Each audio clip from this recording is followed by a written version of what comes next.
বেচারি কনকটা না অলিকে উদ্ধার করতে গিয়ে এরকম নিজেই নিজের ভাষাতে ভেসে গেল। বেচারি সস্তায় বাজিমাত করতে গিয়েছিল, ভগবান দিয়েছে মুখে জামাটা পর্যন্ত।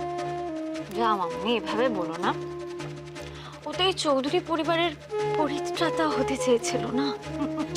আরে পরিত্রাতা হতে চেয়েছিল না ছাই, সস্তায় নাম কিনতে চেয়েছিল।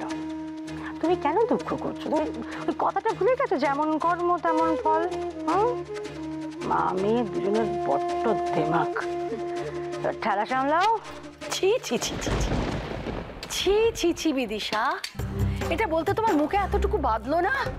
কি ভুল বললাম মা? আশ্চর্য, বউরানী তোমার মেয়ের মতো, তার কষ্টে তুমি মজা পাচ্ছ?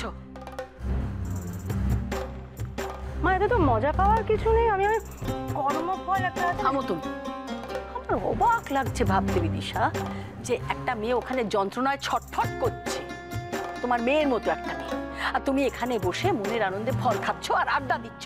ধন্যী মেয়ে তুমি। এতক্ষণে ব্যাপারটা পরিষ্কার হলো। আমি ফল খাচ্ছি বলে আপনার গায়ে জ্বালা হচ্ছে। তুমি খাচ্ছ না কেন? তুমি ফলটা খাও। আমি বুড়ো মানুষ, ওরকম মাঝে মাঝে বলে একটু ধরো না, পাত্তা দিও না।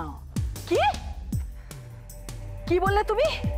তোমার এত বড় স্পর্ধা, আমারই বাড়িতে দাঁড়িয়ে তুমি আমাকে অসম্মান করছো? এত সাহস তোমার হয় কি করে?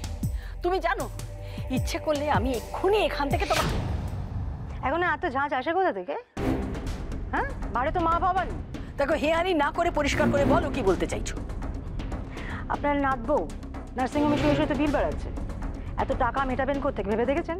সেটা ভাববার জন্য এ বাড়িতে অনেক লোক আছে। সে তো একজন কায়দা করে কারখানাটা নিজের নামে হাতিয়ে নিয়েছে, এবার এই মাথার উপর ছাদটুকু থাকলে হয়। বিদিশা, তুমি কিন্তু সহ্যের সীমা ছাড়িয়ে যাচ্ছ। রাঙা রাঙা, আপনি প্লিজ প্লিজ এতটা উত্তেজিত হবে না। আপনি আসুন, আমি আপনাকে ঘরে নিয়ে যাচ্ছি।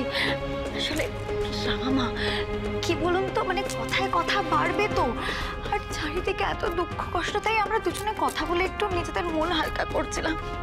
আর কত দুঃখ সহ্য করবো বলুন তো।